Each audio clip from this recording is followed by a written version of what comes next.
This is Untangled, fly fishing for everyone, presented by Ventures Fly Company. Hey everybody, welcome to it. This is Untangled, and I am your host, Spencer Durrant. Before we get started today, just want to take a second and let you all know that I appreciate the wonderful feedback we've gotten this last week on the show. A lot of folks took some time to leave comments, write emails. I even received a few packages via the Pony Express. Like I said, it still works in Wyoming. And if you really do want to know where to send care packages for a broke fishing bum / high school English teacher, I'll leave a link in the podcast description for you. But no, we got a bunch of great feedback this week. I'm really appreciative of it. All of us here at Ventures Fly Co. We're stoked to get that kind of feedback. And thank you. Thank you for taking the time to let us know that you're enjoying the show and enjoying what we're doing. I'm having a blast doing it. So thank you guys very much. Now, before we get started, again, I do want to just remind everybody that if you would like to have one of your questions answered here on the show, go ahead and click the link in the podcast description. It'll take you right to the place where you can leave us a question and we'll get that answered on the show. There's also a link to it on blog.venturesflyco.com to where you can go submit a question as well. So without further ado, let's jump right into it. Nora from Denver, Colorado writes, I'm new to fly fishing. So new I don't have a single fly fishing piece of equipment. I'm not new to trout fishing, however. I have previously fished with a spin rod and lures at the lakes of Colorado. For myself as a beginner and all the other beginner listeners, what is a good starter fly fishing rod / reel? For the advanced fishers, what is one piece of equipment they shouldn't miss? I love this question, Nora. First off, okay, congrats on getting corrupted with the love of fly fishing. Your bank account and your gas tank never going to be the same after this. You're always going to be empty and you're never going to have any money. All right. That's just the reality of fly fishing in the West in 2023. Good night. I'm old. Every time the year turns over, I just feel myself breaking down a little bit more. Man, I probably shouldn't be so morbid, especially not when we're supposed to be positive, right? Oh, no, seriously though, Nora, congrats. I spin fished a lot growing up, and I still gear fish when I'm in Alaska or when I'm trolling lakes for lake trout and kokanee salmon here in Wyoming. It's a ton of fun. I fly fish a lot in Alaska too, but to my knowledge, nobody's caught a halibut on a fly rod yet. If you can figure that out, let me know. I'd like to try, but something tells me reeling a barn door up through 150 feet of water on a fly rod is not going to be any fun. I mean, it's not fun on gear right now, so I can't imagine it being more fun on a fly rod. Anyways, to answer your question here, Nora, I'm going to go right ahead and plug the VFC rod and reel combo that we have in order to answer your first question, all right? The Fly Flinger, our rod, the Fly Flinger, it's great. And Alex and Berkeley thought of that name before they even met me. So I was really, really proud of them for that. But the Fly Flinger, it's 9-foot 5 weight, and it's a moderate fast action rod that casts and fishes pretty well. For the price point, I think it's pretty hard to beat what we offer. We're pretty good with warranty as well. So that's a great option if you're looking for something just to get started. Now, a little bit of background on me giving you guys this information on fly rods, okay? I've reviewed fly rods for almost a decade. I've fished probably around 100 different rods. So I'm lucky enough, I kind of know good rods from bad ones. I have done this for a long time. It's actually, I got my start in writing fly fishing stories through gear reviews. So I've been doing gear reviews for a very long time. And like I said, I've been fortunate enough that I cast a lot of really great rods and some really not good rods. So I like to think that I have a good idea of what makes a good rod and what makes a bad rod. I'm by no means any kind of rod designer or rod engineer, but I do know what a fly rod should do and shouldn't do. And that's my true, honest, unbiased, not Ventures Fly Co opinion. That's my true opinion. And I really do think that the Fly Flinger offers a lot of great value for beginning anglers. I really like that it's a little bit slower than some of the other rods on the market. And I really like that because the fast action rods are a little bit easier to cast, but I've found that it's tougher to get the finesse that you need when it's a really, really fast stick. I enjoy the act of fly casting. I think a lot of us do. That's probably what attracted a lot of us to fly fishing in the first place was fly casting. You know, that and all the babes that you get, right? Oh, anyways. So the fly flinger though, it's got that moderate action that's just a little bit softer. You can feel the line load really well, and it throws a good loop. I've fished it all over the country, and really, I don't have anything to knock against it performance-wise for the price. So I would highly recommend taking a look at the VFC Rod and Reel combo. I'll leave a link in the podcast description. Again, it's our fly flinger. Now, the one piece of equipment that you shouldn't skimp out on, your question there, for advanced fishers. The one piece of equipment that you should not skimp out on is the fly rod. Now, I'm not saying go out and drop $1,000. Okay, don't skip your next mortgage payment just so you can buy a fancy piece of graphite, come home, show that to the family, be like, hey, we might not be able to have food the next month, but look, it bends. Don't do that. All right. What I am telling you to do is do some research, test cast rods. Okay, get in the shop. If you're going to spend more than a couple $100 on a rod, test cast it first. No fly shop worth their salt is not going to let you test cast one of the rods on display. Every good fly shop will let you do that. Fly shops love to, back that up. I don't know if all fly shops will love to let you test cast rods, but if you're serious about buying a new one, you need to go test cast a few of them so that you can get a feel what one rod does and what other rods don't do. So spend that time, find the one that's right for you. All right. As you grow as an angler, you're going to start to notice that certain rods make certain casts easier and certain rods make other casts difficult too. Okay, it's not, when you buy a really fancy rod, it's not just a magic wand that makes every cast easy. Okay, I have some very expensive rods that can only do certain things. Now, I bought them specifically for that purpose. That's why I bought them, and they're expensive because of, a whole host of other reasons. I should do an entire podcast just on why are fly rods so daggum expensive, and that could get really interesting really quick. All right. But personally, I own 36 fly rods, which is ridiculous and overkill. And I have the greatest wife in the world for putting up with my obsession, even after we've been married. Right. I did not need that new to me, it's a vintage rod. I didn't need that newest rod that I bought. My wife, though, was like, oh, yeah, you want it, go ahead and buy it. So she is a saint. Now, I do have 36 fly rods, though, in part because each rod is really great at a certain thing. Now, I do have a bad habit of collecting stuff I think is cool, and I'm fascinated with the fly rods. So, there you go. You don't need 36 fly rods.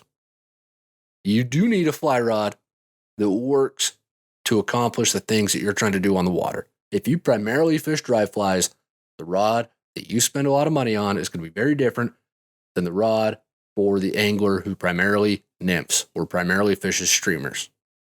It's going to be different just by virtue of what you're looking for in the rod. And the only way to understand that is to test cast these rods. Now, I say don't skimp on the fly rod because it really is kind of what sets fly fishing apart. Yes, we're casting the line instead of the lure, like with traditional fishing, and that makes a difference too, but you don't accomplish that cast without the fly rod. So having that fly rod, having a rod that you trust to do these things for you, I can't see why you would skimp out on that.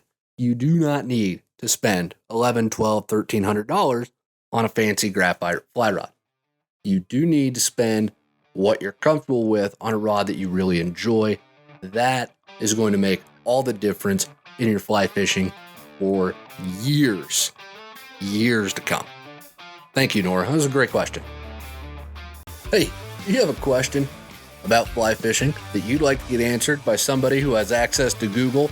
Well, you're in luck because we have access to Google and we have a podcast for it. Go ahead, submit your question about fly fishing to Untangled, Fly Fishing for Everyone, and you'll get it answered in hopefully a helpful and knowledgeable way. So go ahead, click the button to submit your question, and we cannot wait to hear from you. Next question. Good evening. Love the podcast. Well, thank you. Thank you very much. I find it very informative and relatable. Thank you. I seriously thank you. 3 sentences of praise right in a row. This is my favorite listener ever. I'm on my 2nd year of fly fishing and find dry dropper rigs most effective in my area of the Black Hills, with the exception of if I'm lucky enough to be fishing during a hatch. Is there a universal rule for what size nymph you can use on a dry dropper? For instance, if I'm using a size 10 or 12 chubby Chernobyl as my indicator, is there a standard size rule for the nymph, or is it just trial and error? Also, is there times that you would recommend an indicator, bobber, rather than a dry fly as the indicator on my nymph rig? If you opt for an indicator, what's your go-to? Plastic, cork, yarn, etc. Most of the streams that we have in the Black Hills are relatively small and can be overfished at times, especially during the summer months. The fish can get finicky. I'll take all the help I can get. Thanks advance for the information, and I look forward to listening to future pods. Jake from South Dakota. Jake, first off, sincere thanks. Really appreciate the kind things that you had to say about the show. Now, let's actually attack your question here. First off, I actually do have a really good buddy here in Wyoming. His name is Luke. He grew up in South Dakota. I actually work with him. We both teach at the same high school. He's already told me that we're heading to the Black Hills this summer to fish. So I'm excited to get out and try out the Black Hills for the first time. And I don't know, South Dakota's a small place, right? So maybe you even know the guy. Now, I do love this question, Jake, because it's one that I asked a ton when I started fly fishing. So you have a few questions here. I think there were 3. I'm going to go ahead and just answer them all in order, and we'll hopefully cover everything. All right. If I don't, please feel free to drop us another note. Okay. The short answer is no. There's not a standard size rule for the size of nymph that you should use when setting up a dry dropper rig. A dry dropper rig, not a wig. You don't wear this thing. As with everything else in fly fishing, it depends on what you're trying to accomplish with your dropper. That is going to dictate what size of dropper you end up fishing with. All right. Here's an example. Last winter, I lived near a great tailwater here in Wyoming. I was on the water a lot. I fished a size 10 black ant with a size 12 scud and a size 14 zebra midge. Beneath it, yes, a dry dropper, right? I use big nymphs because the water was quick and I needed heavy flies to get down, but I didn't want to give up the sensitivity of the dry fly as my indicator. This particular river has a lot of whitefish in it, and whitefish, especially in the winter, are known for their very subtle takes. And I found that when I was fishing with an indicator rig, I was missing a lot of takes. That big black ant was a lot more sensitive. I missed a lot fewer takes, and it suspended that big scud and that size 14 zebra midge very well beneath it. That's why I went with that rig. And again, I did use those bigger flies because quick current, I needed to get them down. So another example of the situation that you're in, making the rules for how you pick your dropper in a dry dropper. The stream by my house here in northern Wyoming, where I live now, gets really shallow in the fall. The fish get really spooky in that low water, but a dry dropper is still the ticket. That's the rig that you want to be fishing. My last trip out this fall, I think I had on like a size 18 hare's ear, tied with just a little brass bead. So it didn't sink very fast at all. There wasn't any extra lead on it, no split shot, nothing like that. I needed that smaller, lighter nymph so that my rig didn't get hung up on rocks. And I fished that beneath like a size 16 elk hair caddis. That was a pretty standard go-to rig here on this little creek for most of the fall was a very small little nymph, just enough weight to get it down, but not so much that I'm hanging up in the rocks in this really shallow water. Now, of course, the point here is that you should pick your dropper size based on what you need that dropper to do. If it needs to sink down a few feet to get to fish, get a bigger, heavier nymph on there. If you're fishing shallower pockets, don't go as heavy. Of course, the tippet length between your dry and your dropper is going to determine how deep you can go. Okay. So what I mean by that is a really big nymph isn't going to get any deeper than a really light nymph on the same length of tippet between your dry fly and your dropper. What that bigger nymph is going to do, though, is going to get down quicker. That heavier nymph is usually going to get down quicker to where the fish are, so you don't have to have as long of a drift. All right.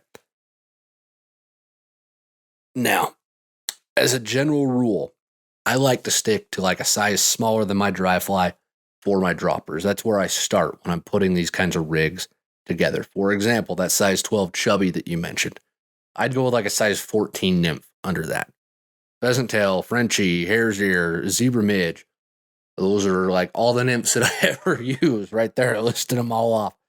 I just pick like a size 14 to go underneath that. So you've got your 12, go one size down to the 14 for your dropper. Now, you can change that up, of course. This is by no means some biblical, like, it must be done this way sort of proclamation at all. But I've found that when I start a size smaller than your dry fly, it's a good way to build up a rig that you can fish in a variety of water types and depths throughout the day. Now, full disclosure, I'm lazy. I hate changing flies more than I have to. So I always try to find a rig that'll fish as much water as possible. That's probably not a good thing. I really shouldn't admit to being so lazy on the podcast, but I kind of get away with it too, being in the Rockies and having access to the really great trout water that we do here. I really can get away with kind of one rig to cover a lot of water types. So that's why I always start with going about a size smaller than my dry fly. So again, size 12 dry fly, go with a size 14 nymph to start. You can change that up. I mean, you can fish a size 12 nymph under a size 12 dry fly. There's nothing that says you can't do it. You just don't want to fish a nymph that's so heavy that it drags your dry under, because then your dry dropper rig obviously becomes a two fly nymph rig almost. And that's not what you want if you're fishing dry dropper. Now, for your question about using an indicator instead of a dry fly on your nymph rig, if you're going to ask that question to me personally, Spencer Durrant personally, I try to avoid using bobbers as much as possible. It has nothing to do with not liking bobbers or not wanting to use them or thinking that I'm better because I fish dry flies. Absolutely nothing to do with anything like that. I just don't like doing it. Okay? The river that I grew up near in Utah, everybody nymphed that river. It was a nymphing river. You had to nymph this river. If you didn't nymph this river, then you weren't going to catch fish. That's browbeat into you from the minute that you're old enough to wriggle into a pair of waders. You've got to nymph this river. Now, ironically enough, I've had some of my best days dry fly fishing on this very river that everybody said, oh, well, you've got to nymph it if you're going to catch fish. And here's this size 22 sow bug. You got to use this. Yeah, and if it ain't this exact shade of orange that I got from a guy in Oregon, they don't make this orange anymore. So that's why I charge $10 for this scud, by the way. There's so much of that going on that I wish that was an exaggeration. But the point is, I just kind of got sick of fishing with indicators. So I try to avoid using them. Now, sometimes you can't avoid it at all. You have to use them. You're going to fish really heavy nymphs, really big nymphs. There's a lot of dry flies that just aren't up to the task of holding that up.